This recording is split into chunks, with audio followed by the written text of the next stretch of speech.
ಸ್ನೇಹಿತರೆ MNS ಅಕಾಡೆಮಿಗೆ ಸ್ವಾಗತ.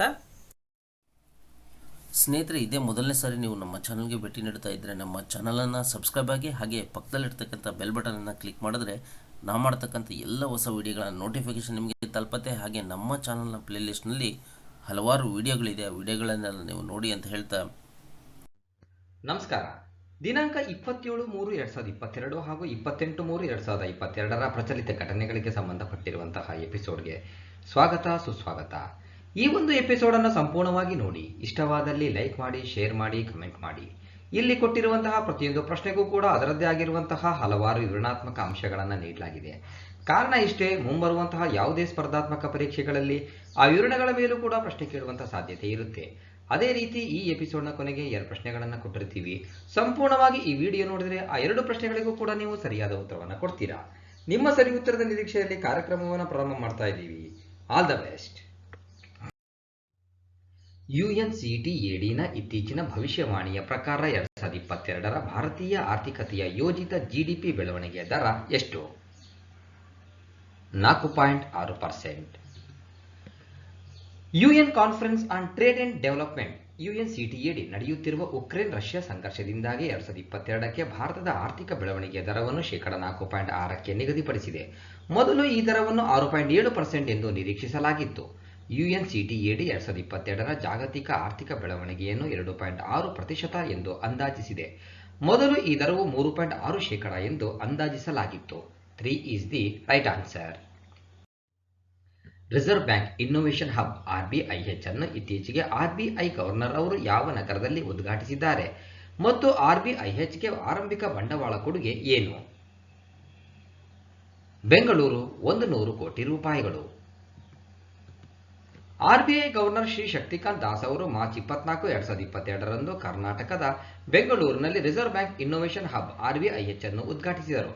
RBI ಆರಂಭಿಕ ಬಂಡವಾಳದ ಕೊಡುಗೆ 100 ಕೋಟಿಯೊಂದಿಗೆ RBIH ಅನ್ನು ಸ್ಥಾಪಿಸಿದೆ.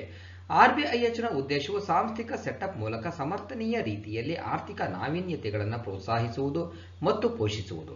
ಇದನ್ನು ಕಂಪನಿಗಳ ಕಾಯ್ದೆ 2013ರ ಅಡಿಯಲ್ಲಿ ವಿಭಾಗ 8 ಕಂಪನಿಯಾಗಿ ಸ್ಥಾಪಿಸಲಾಗಿದೆ. Reserve bank innovation hub RBIH RBIಯ 5 ಸಂಪೂರ್ಣ ಸ್ವಾಮ್ಯದ ರಂಗ ಸಂಸ್ಥೆಗಳಲ್ಲಿ ಒಂದಾಗಿದೆ. 2 ಈಸ್ ದಿ ರೈಟ್ ಆನ್ಸರ್. ನೀತಿ ಆಯೋಗದ ರಫ್ತು ಸಿದ್ಧತೆ ಸೂಚ್ಯಂಕ ಎಕ್ಸ್ಪೋರ್ಟ್ ಪ್ರಿಪೇರ್ಡ್ನೆಸ್ ಇಂಡೆಕ್ಸ್ 2021ರಲ್ಲಿ ಯಾವ ರಾಜ್ಯವು ಅಗ್ರಸ್ಥಾನದಲ್ಲಿದೆ? ಗುಜರಾತ್. ನೀತಿ ಆಯೋಗದ ರಫ್ತು ಸಿದ್ಧತೆ ಸೂಚ್ಯಂಕ 2021ರ 2ನೇ ಆವೃತ್ತಿಯಲ್ಲಿ ಗುಜರಾತ್ ಅಗ್ರಸ್ಥಾನವನ್ನು ಉಳಿಸಿಕೊಂಡಿದೆ. ಮೊದಲ ಆವೃತ್ತಿಯನ್ನು 2020ರಲ್ಲಿ ಬಿಡುಗಡೆ ಮಾಡಲಾಯಿತು. 2021ರ ಸೂಚ್ಯಂಕದಲ್ಲಿ ಕ್ರಮವಾಗಿ ಮಹಾರಾಷ್ಟ್ರ, ಕರ್ನಾಟಕ, ತಮಿಳುನಾಡು, ಹರಿಯಾಣ, ಉತ್ತರ ಪ್ರದೇಶ, ಮಧ್ಯಪ್ರದೇಶ, ಪಂಜಾಬ್, ಆಂಧ್ರಪ್ರದೇಶ ಮತ್ತು ತೆಲಂಗಾಣ ಇತರ ಟಾಪ್ 10 ರಾಜ್ಯಗಳಾಗಿವೆ. ಕೇಂದ್ರಾಡಳಿತ ಪ್ರದೇಶಗಳಾದ್ಯಂತ ದೆಹಲಿಯು ಅತ್ಯುತ್ತಮ ಪ್ರದರ್ಶನ ನೀಡಿದೆ. ನಂತರ ಗೋವಾ, ಜಮ್ಮು ಮತ್ತು ಕಾಶ್ಮೀರ, ಚಂಡೀಗಢ ಮತ್ತು ಪುದುಚೇರಿ ಇವೆ. ಹಿಮಾಲಯದ ರಾಜ್ಯಗಳಲ್ಲಿ ಉತ್ತರಾಖಂಡ್, ಹಿಮಾಚಲ ಪ್ರದೇಶ, ತ್ರಿಪುರಾ, ಸಿಕ್ಕಿಂ ಮತ್ತು ಮಣಿಪುರ ಕ್ರಮವಾಗಿ ಅಗ್ರಸ್ಥಾನದಲ್ಲಿವೆ. ರಫ್ತು ಸಿದ್ಧತೆ ಸೂಚ್ಯಂಕವನ್ನು ಎಕ್ಸ್ಪೋರ್ಟ್ ಪ್ರಿಪೇರ್ಡ್ನೆಸ್ ಇಂಡೆಕ್ಸ್ EPI ನೀತಿ ಆಯೋಗದ ಸ್ಪರ್ಧಾತ್ಮಕತೆಯ ಸಂಸ್ಥೆಯ ಸಹಭಾಗಿತ್ವದಲ್ಲಿ ಸಿದ್ಧಪಡಿಸಿದೆ. ಸೂಚ್ಯಂಕವು ರಾಜ್ಯಗಳು ಮತ್ತು ಕೇಂದ್ರಾಡಳಿತ ಪ್ರದೇಶಗಳ ಸನ್ನದ್ಧತೆಯನ್ನು ಅವುಗಳ ರಫ್ತು ಸಾಮರ್ಥ್ಯ ಮತ್ತು ಕಾರ್ಯಕ್ಷಮತೆಯ ದೃಷ್ಟಿಯಿಂದ ನಿರ್ಣಯಿಸುತ್ತದೆ. ಸ್ವಾತಂತ್ರ್ಯ ಹೋರಾಟಗಾರರಾದ ಭಗತ್ ಸಿಂಗ್, ಸುಖದೇವ್ ಮತ್ತು ರಾಜ್ಗುರು ಅವರ ಹುತಾತ್ಮರ ದಿನದ ನೆನಪಿಗಾಗಿ ಪ್ರಧಾನಿ ನರೇಂದ್ರ ಮೋದಿ ಅವರು ಇತ್ತೀಚೆಗೆ ಬಿಪ್ಲೋಬಿ ಭಾರತ್ ಗ್ಯಾಲರಿಯನ್ನು ಯಾವ ನಗರದಲ್ಲಿ ಉದ್ಘಾಟಿಸಿದರು? ಕೋಲ್ಕತ್ತಾ. ಪ್ರಧಾನಮಂತ್ರಿ ಶ್ರೀ ನರೇಂದ್ರ ಮೋದಿ ಅವರು ಮಾರ್ಚ್ 23, 2022ರಂದು ಸ್ವಾತಂತ್ರ್ಯ ಹೋರಾಟಗಾರರಾದ ಭಗತ್ ಸಿಂಗ್, ಸುಖದೇವ್ ಮತ್ತು ರಾಜ್ಗುರು ಅವರ ಹುತಾತ್ಮರ ದಿನದ ಸಂದರ್ಭದಲ್ಲಿ ಕೋಲ್ಕತ್ತಾದ ವಿಕ್ಟೋರಿಯಾ ಮೆಮೋರಿಯಲ್ ಹಾಲ್ನಲ್ಲಿ ಬಿಪ್ಲೋಬಿ ಭಾರತ್ ಗ್ಯಾಲರಿಯನ್ನು ವಿಡಿಯೋ ಕಾನ್ಫರೆನ್ಸ್ ಮೂಲಕ ಉದ್ಘಾಟಿಸಿದರು. ಈ ಹೊಸ ಗ್ಯಾಲರಿಯ ಮುಖ್ಯ ಉದ್ದೇಶವೆಂದರೆ ಕ್ರಾಂತಿಕಾರಿಗಳು ನಿರ್ವಹಿಸಿದ ಪ್ರಮುಖ ಪಾತ್ರವನ್ನು ತೋರಿಸುವುದು ಮತ್ತು 1947ರಲ್ಲಿ ಭಾರತದ ಸ್ವಾತಂತ್ರ್ಯಕ್ಕೆ ಕಾರಣವಾದ ಘಟನೆಗಳ ಸಮಗ್ರ ನೋಟವನ್ನು ಒದಗಿಸುವುದು. ಬಿಪ್ಲೋಬಿ ಭಾರತ್ ಗ್ಯಾಲರಿಯು ಕ್ರಾಂತಿಕಾರಿ ಚಳುವಳಿಯ ಹುಟ್ಟು, ಕ್ರಾಂತಿಕಾರಿ ನಾಯಕರಿಂದ ಮಹತ್ವದ ಸಂಘಗಳ ರಚನೆ, ಚಳುವಳಿಯ ಹರಡುವಿಕೆ, ಭಾರತೀಯ ರಾಷ್ಟ್ರೀಯ ಸೇನೆಯ ರಚನೆ, ನೌಕಾದಂಗೆಯ ಕೊಡುಗೆ ಇತ್ಯಾದಿಗಳನ್ನು ಪ್ರದರ್ಶಿಸುತ್ತದೆ. 2 ಈಸ್ ದಿ ರೈಟ್ ಆನ್ಸರ್. ಅಳಿವಿನಂಚಿನಲ್ಲಿರುವ ರೈನೋ ಬಾಂಡ್ಗಳನ್ನು ಸಂರಕ್ಷಿಸುವ ದಕ್ಷಿಣ ಆಫ್ರಿಕಾದ ಪ್ರಯತ್ನಗಳನ್ನು ಬೆಂಬಲಿಸಲು ಯಾವ ಸಂಸ್ಥೆಯು ವನ್ಯಜೀವಿ ಸಂರಕ್ಷಣಾ bond wild life conservation bond WCB ಅನ್ನು ಬಿಡುಗಡೆ ಮಾಡಿದೆ? ವಿಶ್ವ ಬ್ಯಾಂಕ್. ಕಪ್ಪು ಗೆಂಡಾಮೃಗದ ಅಳಿವಿನಂಚಿನಲ್ಲಿರುವ ಜಾತಿಗಳನ್ನು ಸಂರಕ್ಷಿಸಲು ದಕ್ಷಿಣ ಆಫ್ರಿಕಾದ ಪ್ರಯತ್ನಗಳನ್ನು ಬೆಂಬಲಿಸಲು ವಿಶ್ವ ಬ್ಯಾಂಕ್ ವನ್ಯಜೀವಿ ಸಂರಕ್ಷಣಾ ಬಾಂಡ್ WCB ಅನ್ನು ಬಿಡುಗಡೆ ಮಾಡಿದೆ. ವನ್ಯಜೀವಿ ಸಂರಕ್ಷಣಾ ಬಾಂಡ್ ಅನ್ನು ರೈನೋ ಬಾಂಡ್ ಎಂದು ಕರೆಯಲಾಗುತ್ತದೆ. ಇದು 5 ವರ್ಷಗಳ $150 ಮಿಲಿಯನ್ ಸಸ್ಟೈನಬಲ್ ಡೆವಲಪ್ಮೆಂಟ್ ಬಾಂಡ್ ಆಗಿದೆ. ಇದು ಗ್ಲೋಬಲ್ ಎನ್ವಿರಾನ್ಮೆಂಟ್ ಫೆಸಿಲಿಟಿ GEF ನಿಂದ ಸಂಭಾವ್ಯ ಕಾರ್ಯಕ್ಷಮತೆ ಪಾವತಿಯನ್ನ ಒಳಗೊಂಡಿದೆ. ದಕ್ಷಿಣ ಆಫ್ರಿಕಾದ 2 ಸಂರಕ್ಷಿತ ಪ್ರದೇಶಗಳಲ್ಲಿ ಅಂದರೆ ಆಡೋ ಎಲಿಫೆಂಟ್ ನ್ಯಾಷನಲ್ ಪಾರ್ಕ್ AENP ಮತ್ತು great fish refer nature reserve GFRNR ನಲ್ಲಿ ಕಪ್ಪು ಗೆಂಡಾಮೃಗಗಳ ಜನಸಂಖ್ಯೆಯನ್ನು ರಕ್ಷಿಸಲು ಮತ್ತು ಹೆಚ್ಚಿಸಲು ಈ ಬಾಂಡ್ ಕೊಡುಗೆ ನೀಡುತ್ತದೆ. 2 is the right answer.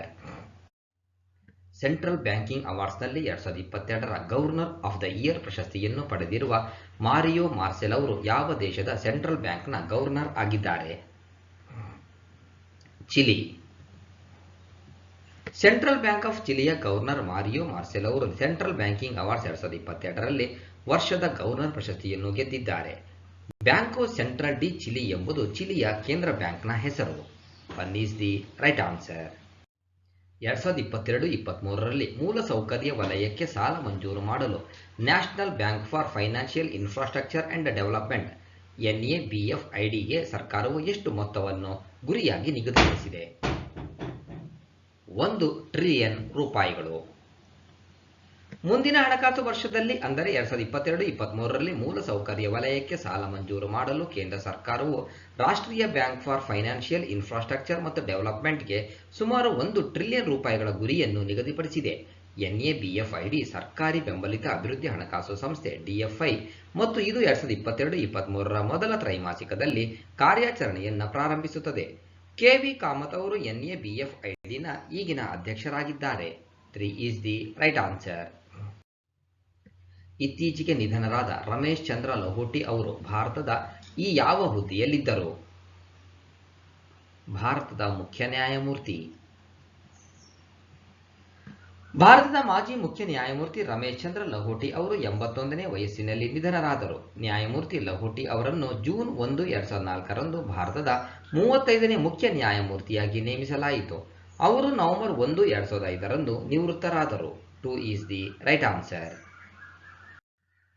ಇತ್ತೀಚೆಗೆ ನಿಧನರಾದ ಕಂಪ್ಯೂಟರ್ ವಿಜ್ಞಾನಿ ಮತ್ತು GIFನ ಸೃಷ್ಟಿಕರ್ತರನ್ನ ಹೆಸರಿಸಿ. ಸ್ಟೀಫನ್ ವಿಲ್ಹೈಟ್.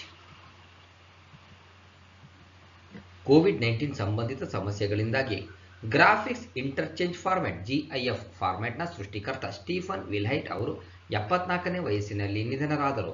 ವಿಲ್ಹೈಟ್ 1987ರಲ್ಲಿ ಕಂಪ್ಯೂಟರ್ನಲ್ಲಿ ಕೆಲಸ ಮಾಡುವಾಗ ಗ್ರಾಫಿಕ್ಸ್ ಇಂಟರ್ಚೇಂಜ್ ಫಾರ್ಮ್ಯಾಟ್ ಅಥವಾ GIF ಅನ್ನು ರೂಪಿಸಿದರು. ಆಕ್ಸ್ಫರ್ಡ್ ಅಮೆರಿಕನ್ ಡಿಕ್ಷನರಿಯು GIF ಅನ್ನು 2012ರಲ್ಲಿ ವರ್ಷದ ಪದ ಎಂದು ಹೆಸರಿಸಿದೆ.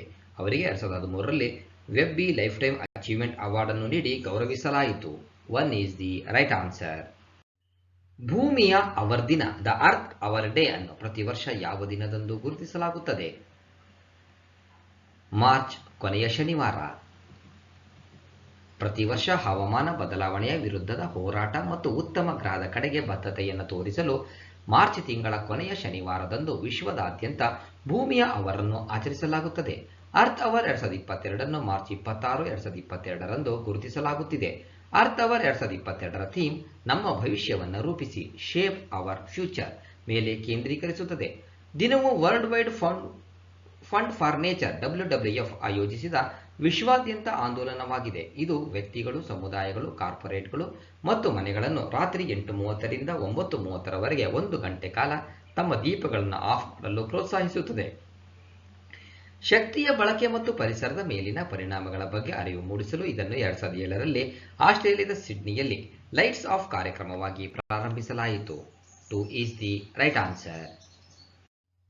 ಭಾರತದ ಪರಂಪರೆ, ಸಂಸ್ಕೃತಿ ಮತ್ತು ವೈವಿಧ್ಯತೆಯನ್ನು ಪ್ರದರ್ಶಿಸಲು ಸರ್ಕಾರವು 10 ದಿನಗಳ ಭಾರತ ಭಾಗ್ಯ ವಿಧಾತ ಉತ್ಸವವನ್ನು ಯಾವ ಸ್ಥಳದಲ್ಲಿ ಆಯೋಜಿಸಿದೆ?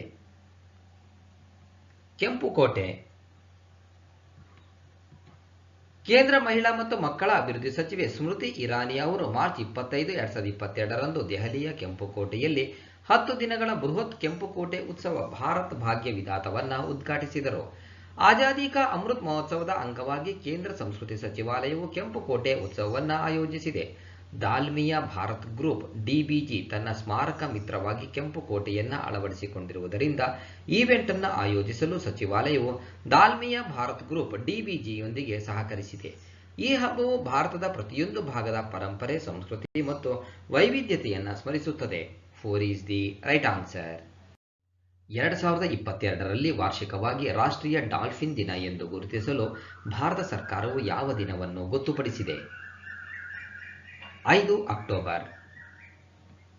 ಕೇಂದ್ರ ಪರಿಸರ, ಅರಣ್ಯ ಮತ್ತು ಹವಾಮಾನ ಬದಲಾವಣೆ ಸಚಿವಾಲಯವು 2022ರಿಂದ ಅಕ್ಟೋಬರ್ 5 ರಾಷ್ಟ್ರೀಯ ಡಾಲ್ಫಿನ್ ದಿನವನ್ನಾಗಿ ಆಚರಿಸಲು ಗೊತ್ತುಪಡಿಸಿದೆ. ಈ ದಿನವು ಡಾಲ್ಫಿನ್ಗಳ ಸಂರಕ್ಷಣೆಗಾಗಿ ಜಾಗೃತಿ ಮೂಡಿಸುವ ಗುರಿಯನ್ನು ಹೊಂದಿದೆ. ಈ ಮಾಹಿತಿಯನ್ನು ಕೇಂದ್ರ ಪರಿಸರ, ಅರಣ್ಯ ಮತ್ತು ಹವಾಮಾನ ಬದಲಾವಣೆ ಸಚಿವ ಶ್ರೀ ಭೂಪೇಂದ್ರ ಯಾದವ್ ಅವರು ಮಾರ್ಚ್ 25, 2022ರಂದು ನವದೆಹಲಿಯಲ್ಲಿ ರಾಷ್ಟ್ರೀಯ ವನ್ಯಜೀವಿ ಮಂಡಳಿಯ 67ನೇ ಸಭೆಯಲ್ಲಿ ಈ ಮಾಹಿತಿಯನ್ನು ನೀಡಿದ್ದರು. 4 ಈಸ್ ದಿ ರೈಟ್ ಆನ್ಸರ್.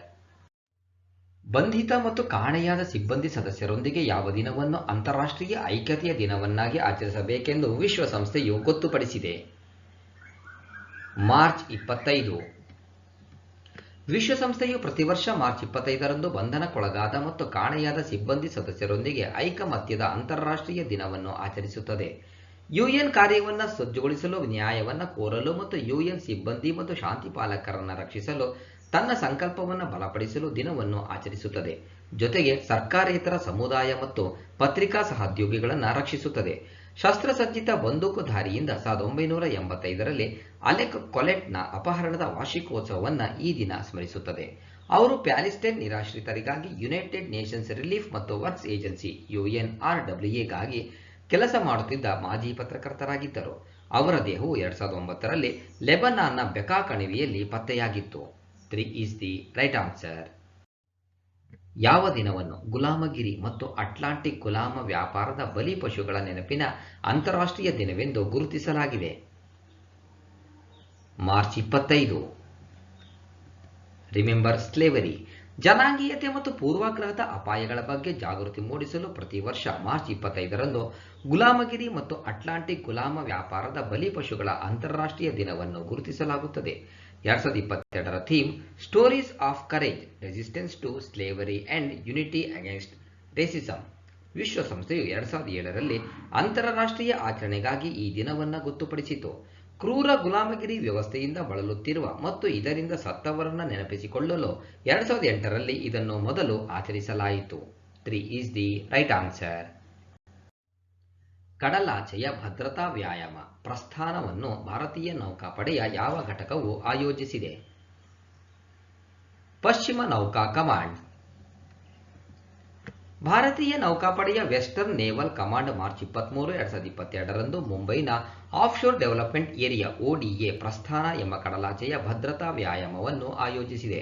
ಕಡಲಾಚೆಯ ಭದ್ರತೆಯನ್ನು ಖಚಿತಪಡಿಸಿಕೊಳ್ಳಲು ಪ್ರತಿ 6 ತಿಂಗಳ ನಂತರ ಈ ವ್ಯಾಯಾಮವನ್ನು ನಡೆಸಲಾಗುತ್ತದೆ. ನೌಕಾಪಡೆಗಳ ಹೊರತಾಗಿ ಭಾರತೀಯ ವಾಯುಪಡೆ, coast guard, ONGC, Mumbai port trust, Jawaharlal Nehru port trust, customs, ರಾಜ್ಯ ಮೀನುಗಾರಿಕಾ ಇಲಾಖೆ, ಮರ್ಕೆಂಟೈಲ್ ಮರೈನ್ ಇಲಾಖೆ ಮತ್ತು ಮೆರೈನ್ ಪೊಲೀಸ್ ಇದರಲ್ಲಿ ಭಾಗವಹಿಸಿದ್ದರು. 1 ಈಸ್ ದಿ ರೈಟ್ ಆನ್ಸರ್.